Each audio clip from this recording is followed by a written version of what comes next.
ওগুলো ব্যারিকেড দিয়ে আমাদের আটকানো যাবে না।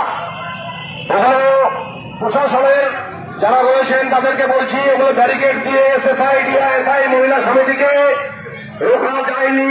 2011 পর থেকে 2025 সাল 14 বছর স্পর্ধার সাথে আমরা এসএসআই ডিআইএসআই মহিলা সমিতি আমরা ঘোষণা করছি যে আমরা আজকে যে ব্লকের আমরা এখানে সভা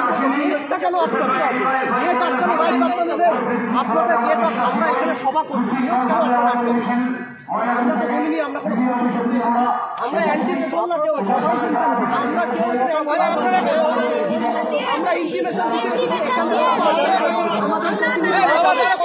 আমাদের প্রতিনিধিরা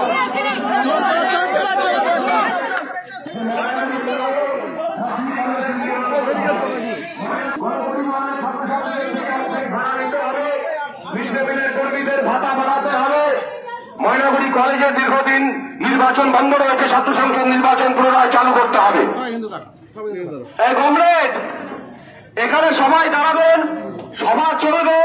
আমরা অত্যন্ত দায়িত্বশীল ছাত্র যুব মহিলা সংগঠনের পক্ষ থেকে এসেছি। পুলিশ প্রশাসনের কাছ থেকেও আমরা অনুরোধ করছি, আপনারাও আপনাদের দায়িত্বশীলতা বজায় রাখবেন। এখান থেকে কোনো কমরেডরা ফিরে যাবেন না।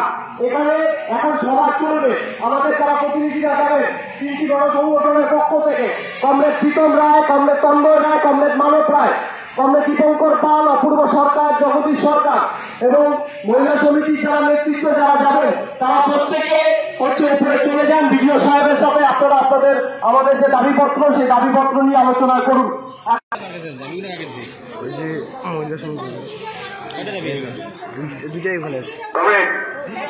যারা প্রতিনিধি টিমের সদস্যরা আপনারা উপরে প্রবেশ করুন, সাথী সভাপতি ও অন্যান্য কমরেড।